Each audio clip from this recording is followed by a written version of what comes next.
Hi everyone, this is Brittany from By Brittany Goldman. I post videos about plants and projects, and today I am taking you all on a long overdue tour of my summer garden. I usually try and do these tours monthly, but the summer kind of got away from me, so this is my July-August summer garden tour. Obviously, if you're a gardener, you know that things get crazy in July. We're here in Maryland Zone 7A, so that'll give you an idea of how much work I've been putting into the garden, how much time I've been spending out here, and give you some context for some of the stuff that you see on our tour. So let's get started. I was really hoping to film this pretty early in the morning and beat some of the sun in heat, but it is, it's early. It's probably like 8:30-ish, and it is already well over 80 degrees outside. So hopefully I get a little bit of cloud cover today, but until then, we'll start up here in our in-ground gardening area. So this area is one that we put in last year. These two rows over here are all asparagus, and that is the primary reason we put in this bed. So you can see it is fully ferned out here for the season. We are long past picking any asparagus from here. I think we got a decent amount this year for this being the first real year of production. We didn't pick a ton though, because you're not supposed to. You're supposed to let the plant really build up its root system. So next spring, we are really curious to see what all of this growing season has done for the plant's ability to produce some really awesome asparagus spears. I did add in under our asparagus plants here, you can see that I have some strawberry plants put in here. I did just put these in between a lot of the asparagus plants. It has been a super duper weird summer, super hot. We've had long spells with absolutely no rain. And when we have those, I tend to default to not watering the stuff in the ground as much and focusing more on my raised beds and my containers, or any like brand new perennials in the ground that I don't want to die before they get well established. So I did not keep up on watering over here probably as much as I should have, which means that some of my strawberry plants did die. But if you know anything about strawberries, you know that they are pretty vigorous spreaders once they get established. So I will just be able to dig up some and move them to the areas that the plants died off. So over here, we decided to grow sweet potatoes again. So this whole row is sweet potatoes. I had garlic in here, and then I planted my sweet potatoes between them, and that worked out really well because by the time the garlic was ready to come out of the ground around, I think it was like late June that I eventually pulled it, the sweet potato plants were really taking off. So that's a really good use of this space for us. We will probably continue doing that. I did plant more sweet potatoes here than I did last year because we were so impressed with the yield last year, but I felt like I could have packed a little bit more in there. And then a couple other things, I figured I'd want some height in here since the sweet potatoes obviously are root crops and they grow underground and the foliage spreads and stays relatively low growing. So I decided to throw in a few okra plant seeds. So this, I just think it's a really pretty plant, honestly. It has pretty flowers. It reminds me a lot of a hibiscus plant. And we've already got some really large, I mean, look how big this okra is. This is insane. That is huge. It's kind of hard to tell from the camera, but I mean, like, this is my pointer finger. That's nuts. It's huge. So I am super excited to see how much we get from this. So I've got just 3 miscellaneous okra plants in here, just really trying to maximize our space as much as I can. A couple new things I have up here by the in-ground garden area that I have shown, I think in my June garden tour. Over here, we put up a fence post to put a little trellis up, and this is a honeysuckle vine that I've been moving around our yard for several years now, not really being able to find the best spot for it. And I think ultimately what I want to end up doing is either adding a connector between these 2 fence posts or adding another fence post over there to kind of be like a gateway into the yard from this in-ground garden area, if that makes sense. I'll show you guys that. It just really depends on if I want to dig more over here and add in another fence post. So there would be like a little arbor arch into this area, since this is kind of a walkway into the yard, whereas these 2 walkways kind of dead end here at the greenhouse patio. So if we did make an arbor between these two to kind of frame out the greenhouse pad, then we also put a maypop vine over here. This is still quite a baby. These are very, very vigorous vines. I am seeing signs of this one starting to flower, which is very, very exciting. I will definitely have to do a video all about this one. I did just finish up filming a video on how to propagate these maypop vines because my plant is actually a propagation from a friend, and I'm working on a couple more propagations to share with others. These have just absolutely incredible flowers, and they produce fruit as well. So they're super vigorous. So I'm hoping that if I did go with the arbor here, then I could kind of have these plants meeting in the middle and just have this be like a really nice green area. Next year, I probably am going to move this elevated bed from where it is here. Probably going to put it over on the old RV pad on the other side of our raised bed area. But for now, we have it here. We still have our edible tuber bed in here. We have the sunchokes, which are super duper tall now, even though I did Chelsea chop them to keep them from flopping over. And I have our taro root in here. And I threw in a couple later season green bean plants just to try and fill out this area. But like I said, it has been so freaking hot here that it has been a challenge keeping this bed completely watered, which generally is fine for the root vegetables because I sometimes want to err on the side of underwatering them so the tubers don't rot, especially the ginger right here is really prone to rotting. This is a ginger that I grew from a grocery store tuber. It is doing, I would say, pretty well for when I planted it and how much I have or have not been remembering to water and tend to this area. Definitely think I want to move this though next year because I want more of this space is kind of like a staging space outside of the greenhouse. Now, the whole reason we mounted these fence posts is because of this retractable hose reel that Vago Garden sent me. I love this thing so much. It is so convenient. I hate getting completely just, people will leave the hose, people meaning my husband who's watching this right now because he edits my videos, leave the hose like all on the ground, completely tangled up, and it's heavy, and I hated it so much. So this hose is super convenient. I'm going to show you guys how easily it retracts here. Keeps things nice and tidy, and I love the fact that it rotates all around. So we decided to put the fence post right here so that it was kind of in a more central spot where I could pull the hose out and water my raised beds over here. I could water stuff in the greenhouse, stuff in the in-ground bed, whatever. The green stalk over here behind me that I've got an assortment of different things in. So it's just a really central spot for me to be able to water things.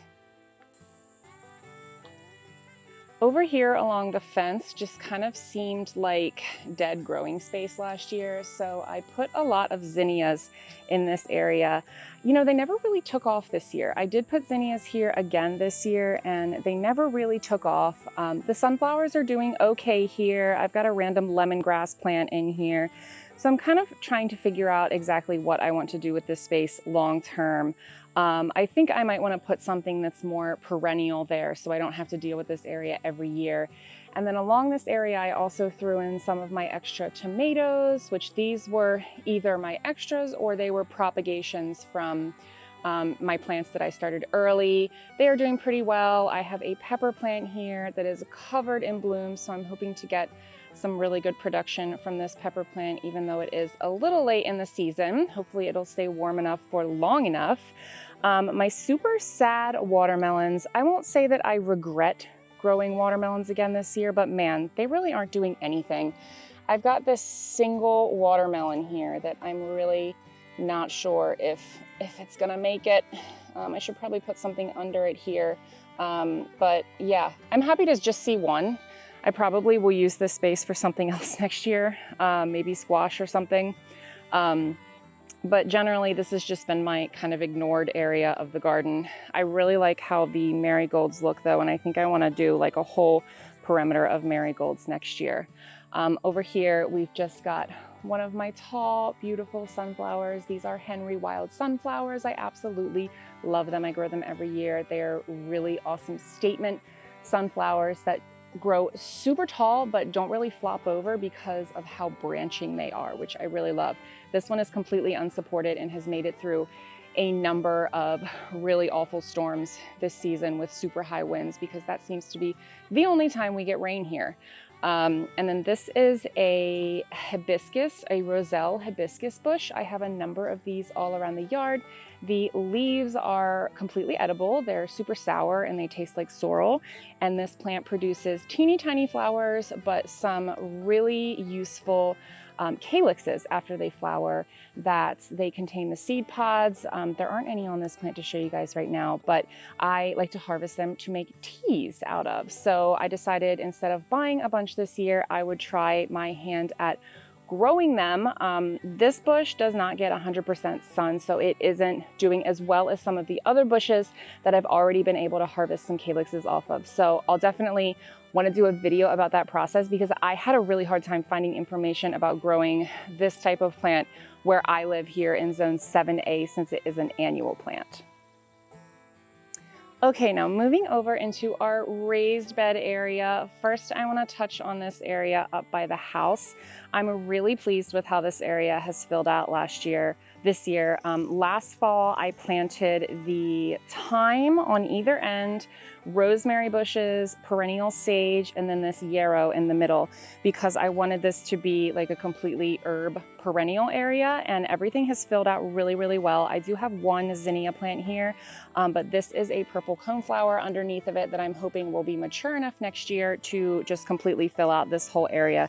So then this will all be perennials here, other than the sunflowers that I like to bookend the sunroom with here. They just look so, so pretty. I love them. This one right here has gotten a little bit out of control though. This one was actually a volunteer that I just decided to let stay. I probably need to come in here and start cutting this one down though, because it is starting to provide some considerable shade for this garden. Back here I have okra in this bed closest to the house. I have peppers, since they generally like to have a little bit more shade than some of the other vegetables. I've got a couple on here that it looks like I can pick soon for some stuffed peppers, which is very exciting because I just made a little taco mix last night. And then I have this Swiss chard plant here. I love doing Swiss chard in the summer when I can't really be growing lettuce, because it's just too hot and the days are too long. So I will chop up this Swiss chard and mix it in with some store-bought lettuce to kind of make myself feel like I'm eating everything from my garden and still having a salad. It's a little bit too strong to have just completely chard in the salad, but I do love mixing it in. One of my biggest failures so far this year, and I think it's going to be a failure until the end of the growing season, was my green beans. They are right behind me. They look really, really bad. I got so many green beans last year, I did not know what to do with them. This year, almost nothing. I mean, I will show you guys. We've had some pest issues on these, but also just they never really took off. They just didn't take off.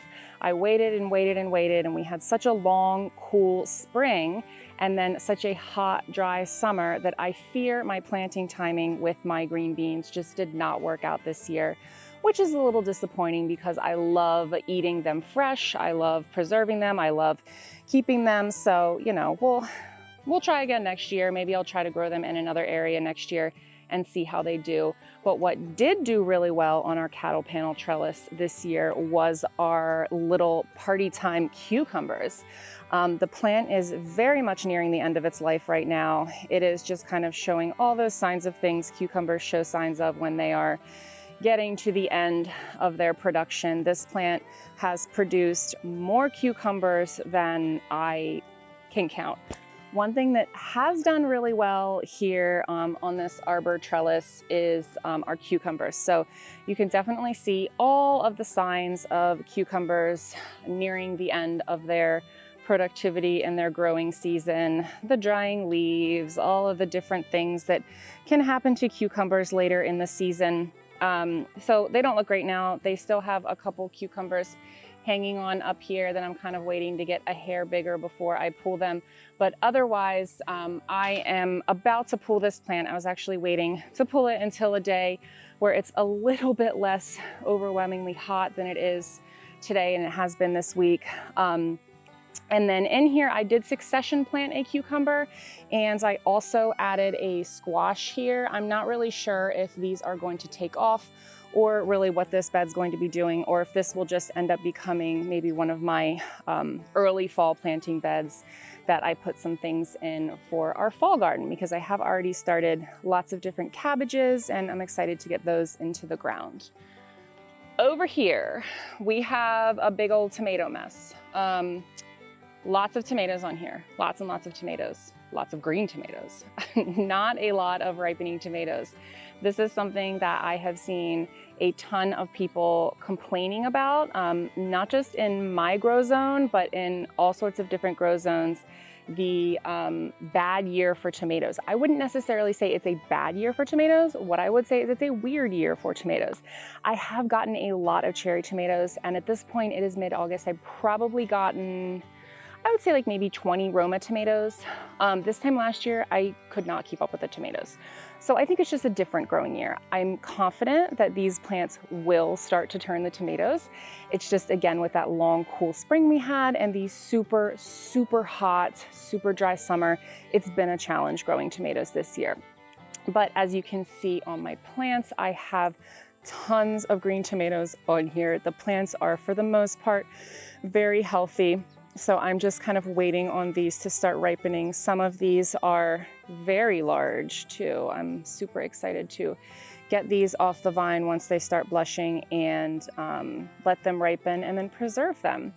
I thought I planted all Romas in here, but it ended up being a sneaky pole tomato. So I decided to keep it in here and add 2 poles. So that's why I have a cherry pole tomato over here.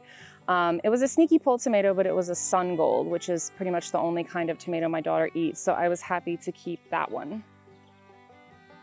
And then right next to it is my other tomato bed. This is all pole tomatoes, cherry tomatoes. I've got a couple different kinds in here. Next year, I think my strategy for this bed is going to be to slightly I'm going to put a 4th bamboo pole in here and then slightly angle them, and then do a Florida weave between them so that I can let some of those sucker branches go and get a little bit more production. I just wasn't sure if I was overpacking this bed doing 4 this year, but with all the early pruning I did, I definitely think I can fit a 4th in here and still have enough airflow and circulation for everything. And at this point in the season, you can see that I've kind of given up on pruning, and I need a step stool to get up there and pick and prune and tie these up. So it's that time. It's that time of the season where the tomatoes reach the tops and you just kind of let them go crazy. They're kind of going to turn into tree-looking structures here, but as long as I'm getting tomatoes, I don't really care. Underneath of these, I love the pole method because you can plant things under it. I have had this Swiss chard in here since early spring. I just pick the leaves and it keeps producing. I pick the outermost, it keeps growing, which is fantastic. For my companion planting in these beds, I have lots of basil, giant basil. I have never grown basil with leaves this large. They are absolutely monstrous leaves. Which is phenomenal for rolling them up with a little tomato, a little cheese, some olives, and some balsamic vinaigrette and making like a little wrap out of them. And then of course I've got the marigolds and sweet alyssum in here. And if I say this out loud, it will probably change, but I have not seen a single tomato hornworm this year, not a single one yet. I'm actually kind of hoping to find one because I have sacrifice plants this year for the first time ever. I propagated and made some sacrifice plants. One of them is right here. This plant started as a tiny propagation from another one of my plants. And my plan was to, if I find a hornworm on anything, then I can just pick him off and put him on my sacrifice plant and let him do his eating and becoming a moth thing. But keep my main plants. But I haven't seen a single one. So when I do, I definitely want to get some pictures because they are very creepy, interesting looking critters. As far as the different trellising methods I've been using for tomatoes this year to really maximize my space, I have a whole video all about the 2 different methods I'm using. In a nutshell, my determinant bushed varieties I've got on these sturdy A-frame trellises here, which are super versatile and I really like. And then I've just got bamboo poles that I've been tying my pole tomatoes up to, and I really love how this has maximized space. It just creates a really striking look in the garden too. It's very wild looking, but also the poles just give you a super good airflow, super easy way to pick all of your fruit. It's very accessible. You can see it all ripening. You see exactly what you have. So while this method does require some very careful pruning and lots of it, especially early in the season, you really are able to see everything that you have, and it just looks really beautiful as the tomatoes start to ripen down these fruiting vines. This bed over here has been kind of a reject bed. Nothing's really doing great in this bed. I am not sure why. I don't know why. I've got bush beans on the corners here. I planted peppers in this bed because this is probably my most shaded bed from the greenhouse, but it still gets lots and lots of sun. I do have one teeny tiny little pepper turning here, but I mean, I haven't gotten any peppers off of any of these plants in here yet, which is just wild. I am not completely giving up yet. It still looks pretty, and I did throw in all of my Brussels sprout starts in here. So hopefully this bed will do something for me this season, at least with the Brussels sprouts. Right next to it, I did have a squash vine in here, which I ended up having to pull because of pest issues. So I have a succession planted zucchini in here. And I added this trellis up the back to hopefully grow that zucchini vertically. It is mid-August, but we still have plenty of time for a summer squash plant to grow. They are pretty prolific growers if I remember to water everything. And this bed is so nuts. So this bed, look at this French. This is one French marigold. I cannot believe how large this French marigold is in comparison to this one right here. I mean, it is just absolutely wild how large this one has gotten. And I have had to cut this back to make room for this zucchini plant. So I'm pretty sure that this is some of my supercharged soil here. I'm not sure what I did to make it that way, but it's doing really great. And then again, I mentioned this is my sacrifice tomato plant that I rooted from a propagation early in the season from one of my plants. I have a video about that too. Pop off a sucker, put it in some soil and water it, and you will have another tomato plant. This was my sacrifice plant, but it's actually looking like I'm going to get quite a lot of production off of this one as well. So I threw a pole in here, and this magic soil in this bed seems to really be doing its job because this plant is going nuts. I probably need to come out here and do a little pruning or maintenance on it. And then over here we have a summer squash plant. This is a vertical variety of squash. It's called the Smooth Criminal Hybrid yellow squash. I hated this plant for probably most of the beginning of the growing season. I hated it. I was picking leaves off of it every day. I was coming out here every morning and obsessively looking for squash bug eggs. This is the plant that they were laying everything on. It got a borer, and then I had to perform surgery on it with a little knife and cut out the borer larva and pray that it was fine. It rebounded, and I have gotten a lot of squash off of this plant so far. So it has definitely redeemed itself. And I really like how this one is a vertical variety that I don't have to do much like careful pruning. I know a lot of people grow squash vertically. If they're sprawling plants, they just kind of tie them up, but this one grows vertically on its own. So I have one tie in down here, just kind of, I don't know if you guys can see that tie there, just kind of keeping this plant up. And I may need to come in and add a second one soon, but the squash comes off all of the sides here. So I think it's easier to monitor for pests, and it's really easy to hand pollinate your squash if you're covering it because you can see everything. You don't have to go digging for the flowers everywhere. And it is super easy to pick everything. So this is where I cut out the borer all the way on the bottom of the stem. I didn't even close it up. I just let it handle itself. Oh, hey, bub, what's going on? You come to join the tour? And it rebounded really well. So I said I'm never going squash again.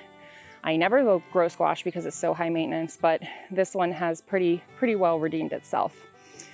This right here, I need to move this. This has gotten way too big. So when this starts sprouting next spring, I will probably divide and move this elsewhere in my yard because I love this plant. It is a really lovely aster that I would like to keep, but I will need to be moving this elsewhere because it is just too big for this space. Now, our last bed that we put in this year is this super long bed.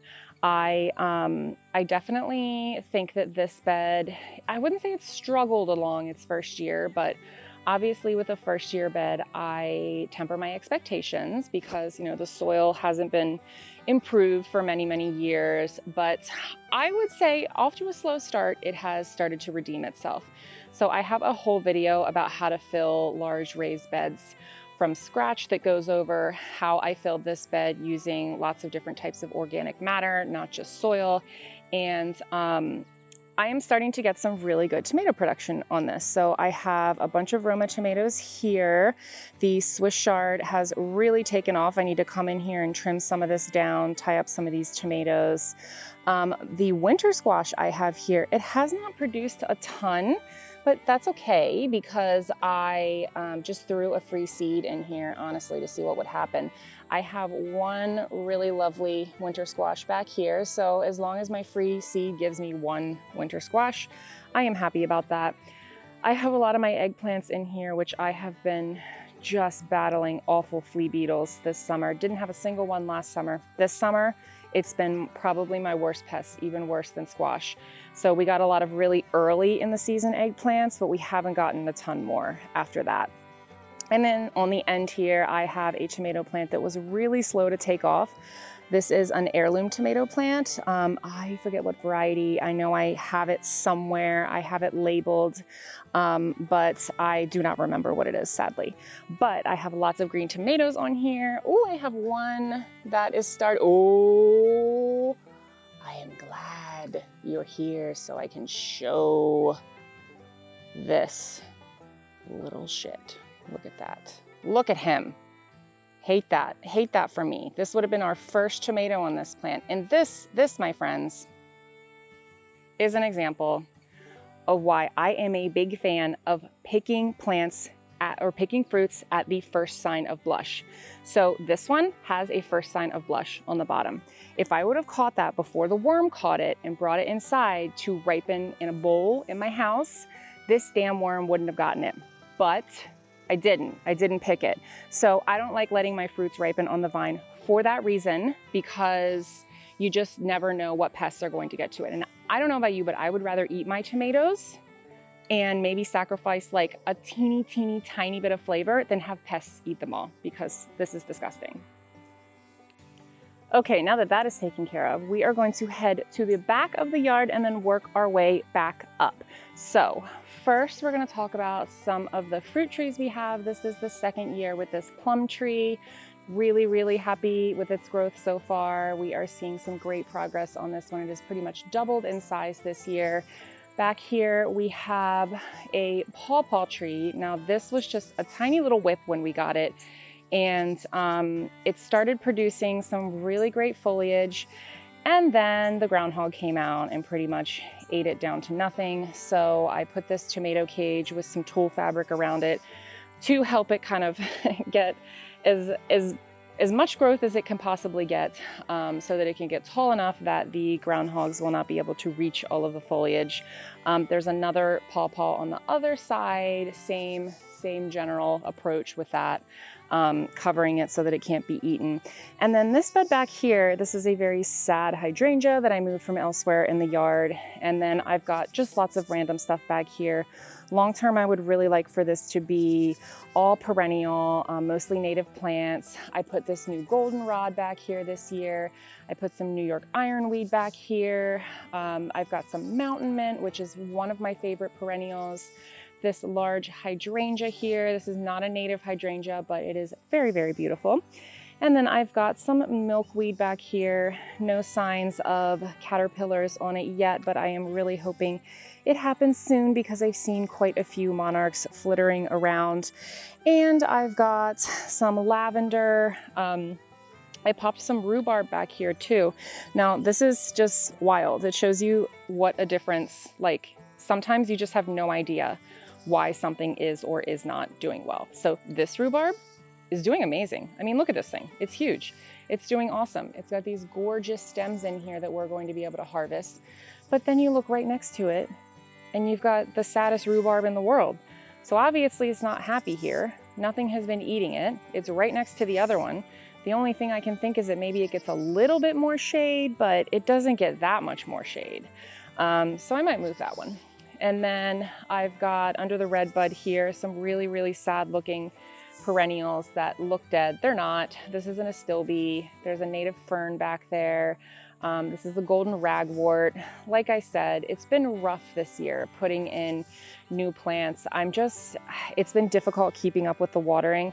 I know that if I can keep them alive this summer and get them to the fall, that they will resprout and be beautiful next spring. So that has really been my goal, not to have these look too pretty this year, but to just keep them reasonably living so that I can have them look beautiful and be much more established and drought tolerant next year. And then I have all around the yard just some different little black swallowtail and other butterfly host plants. So I can see a little caterpillar here on this one. Is it gonna focus? Oh, look how cute.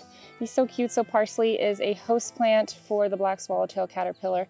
I don't know, is this black swallowtail here? I'll have to take a picture of that and see. I'm not sure what that little guy is. So I always love seeing them. It just makes me so happy. And I don't care if they eat it because I have so many host plants around the yard. So over here, I have this, which I'm pretty sure is a tree of heaven that I've cut down a million times. It's a teeny tiny sapling that won't go away. So I got to figure out what to do with that because they are the worst. I've got my common milkweed back here because that is the more weedy variety of common milkweed. So I've got it back here trying to keep it away from, you know, an area where I don't want it to spread like crazy. Back here, I don't care if it spreads. I kind of just want it to take over back here. This right here, I'm actually about to take this thing off because I've got some crazy bindweed I need to deal with in here. This is an Asian persimmon tree. So I'm really, really excited about this one. I think that long term, this will be a much larger tree. We're gonna try and prune it to keep its size down, but it should fill out this area really nicely. We may have to take down the tree that is just on our property line here. I think it's some sort of wild cherry tree, I'm not sure. We may eventually have to take that down when the red bud that we planted here, the pawpaw that we planted back here, and the persimmon that we planted here get much taller, but that is a problem for many years from now. Now coming up to this absolute disaster area back here, it's looking pretty rough. This is the first year with this space, so I'm not too worried about it. We started sheet mulching this area last fall to long-term become our berry patch. We have our peach tree right here, which is doing really well, probably doing the best out of all of our fruit trees that we planted. We planted this one 2 years ago, so it had a little bit more of a head start. And then we've got some blueberry bushes back here. We've got raspberries that are doing really, really well. And then we've got more blueberries over here. So since all of those plants are super small and not producing, I wanted to put something back here. So I put some of my extra tomatoes back here. I threw in a bunch of random sunflower seeds, which as you can see paid off because I got a lot of sunflowers back here just to kind of fill out the space with some vertical growing while the trees are still small and while all of the raspberries and blueberries are still quite small.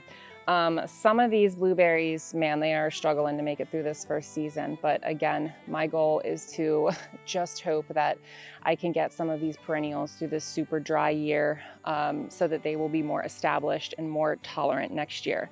I also threw some squash and some cucumbers back here, again, just to make sure I'm using all of this growing space while it's kind of in a transition period.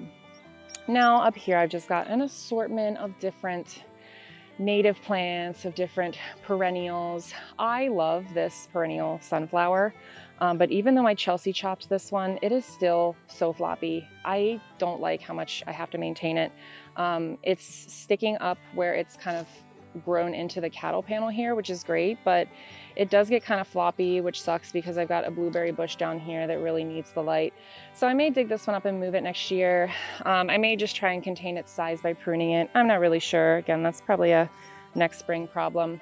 I've got some new stuff that I've put in here, some really small perennials. I've got some false indigo, Baptista back here, some coneflowers, some bee balm. So this is just kind of a slow transition in this space from, you know, annuals and non-native perennials to mostly native perennials as I have time and money to invest in it. I've really been working a lot on this area up here, specifically this year, the area around the pond. So I've been working to eradicate some of the bindweed up here and to put in more native plants that just look really nice and pondy. This butterfly weed is looking amazing this year. It was super tiny last year, so I'm really happy to see it really taking off this year. My coneflower, this is one of my favorite plants in the yard earlier in the summer. It was absolutely gorgeous, one of the first ones to really give me a ton of blooms. And then the golden ragwort, both here and on the other side of this Shenandoah switchgrass, I think is going to look just really beautiful when it's totally established. I've been working to replace some of the invasive grasses that I have with some native grasses. I love this one, the Shenandoah switchgrass here. So I think that long-term, one of our plans is to, this will probably be an early season plan for next year. A next year task is to remove some of these invasive morning light miscanthus grasses that we put in when we did not know how problematic they are. So they're beautiful, but there are other beautiful options that are not nearly as problematic as these are. So we're hoping to take on the absolute beast of a job that is digging these absolute mammoths up with their crazy root systems. Maybe next spring, maybe this fall, we'll see. This area back here, I would really like to get some height to, so I plan on digging out this whole mum aster situation thing here because it's just getting too much light where it is. It starts looking really crappy. It spreads like crazy and it's kind of like overwhelming other stuff. So I have this really beautiful elderberry bush cutting that I got from a friend. They have theirs by their pond, and I loved how it looked kind of like draping over so much that I got a cutting from her that I'm rooting right now to plant back here. So that'll be a big fall project, digging this whole sitch out and putting in the elderberry. This is not a native plant, but is a Miss Kim lilac, which my mom has. I'll be pruning this one up so that it's more like a topiary tree type situation, which is how hers are by her patio. And I really, really love how that looks. So, oh, look at this pretty. Oh, there you flew away. And then what I'm hoping to do in this area yet, I'm not really sure. This is prime light area. So I feel like once we have these bushes out, this will be prime space for doing something that provides both privacy and needs great light. So I'm actually thinking about building a structure here and doing a hardy kiwi vine because they are super prolific. They need a lot of space. So if this whole area is a hardy kiwi vine, I think it would be a really pretty kind of vining separation situation between the yard and the patio. So more to come on that. I'm not really sure how that's like in the beginning phases of planning in my mind. I have not told my husband that yet. He will see that when he's editing this video, but I think it will be a really good choice for this space and it will be something a lot more productive. It will provide eventually something to eat, will provide privacy, and they're really, really pretty. So up here on the patio, I've honestly not done much this year. We had a really big summer party this year, so I did get a couple pieces of furniture. I love IKEA. I will always love IKEA. This is from the IKEA as is section, and then a little matching thingy storage. Then we have a little table out here because the one I made many years ago finally bit the dust, broke in half. And then I made this little storage table last year using mostly 2x4s and pavers for the top, which I really love using as outdoor toppers because, you know, they're pavers, they're meant for outside. We have a little side table here made with a paver that I painted a leaf on top of too. This one is like God, that one's at least 7 years old. I really need to refinish the bottom on that, but it is still doing its job out here. So I've got a lot of my houseplant propagations out here. Every time I take a cutting, I snip it, I root it, and then I put it out here because it's nice and humid and shaded on here where I know it's just going to be super happy growing. Those are the ideal growing conditions for a lot of the plants I have out here. I've got my Thai constellation monstera out here for the season, and look how happy it is. This leaf that it just unfurled is absolutely stunning. This is its biggest leaf yet. It is fully fenestrated. I mean, just look at that. It is so pretty. I love this plant so much. And then I've got other random hanging plants out here. And all of these will come inside to the sunroom at the end of the season, or they will be rehomed elsewhere because I love going to our local plant swap and just dropping things off and whatnot. So that's about the extent of the patio. Oh, one more thing I did this year. I built this little box cover to be a side table. So actually what's inside of this, if you look, you can see some yellow because there is a utility box in here. And those utility box wires go up the side of the pergola here, and then they go up to a solar panel that my husband has mounted on the roof. So that solar panel powers the box in here, which powers all of the string lights under here, and it powers the fan. So this is not this is like a plug-in fan. It's not like a wired fan. I know nothing about electricity, so excuse my ignorance there. But it basically, you hang it up there on a hook, and then there is a wire that comes all the way down and plugs into this electrical box that he set up, so we don't have to deal with having power out here. Because we have it over there for the grill, but we don't have any plugs over here, and I hate all the cords everywhere. So this has been a really welcome addition. We love hanging out in this space outside. The only thing that kind of sucks is that it is so freaking hot in the evenings. So we shut these curtains a lot. Long term, I would love to have like a screened in kind of situation out here. But again, that's like probably a million years away on the priority list in terms of like what we want to pay for and deal with doing. But long term, I would love to have like walk out into the sunroom into some sort of screened patio situation. That about wraps up all of my wandering around the yard and yammering on about everything that we've done. I will give you guys one last look at everything. So I love this view when you're walking off the patio to the little pond, which I need to fill up. I'm really, really happy with how everything is kind of developing with another year, another growing season here. I hope this gives you guys some inspiration or some motivation. This was all grass when we moved in, and we just have been kind of running with our vision since we've lived here, and I am so happy that we've been able to turn this into a space that is both great for our family to use, we can grow things on it, and it is beneficial for the environment and the world around us. So that's something we've been working really hard on doing with our space, and I hope that this tour inspires you guys to know that you do not have to live on a huge piece of land. This backyard is like 0.16, 0.18 acres or something like that. So not teeny tiny, but it's definitely not huge, and we can still do a lot.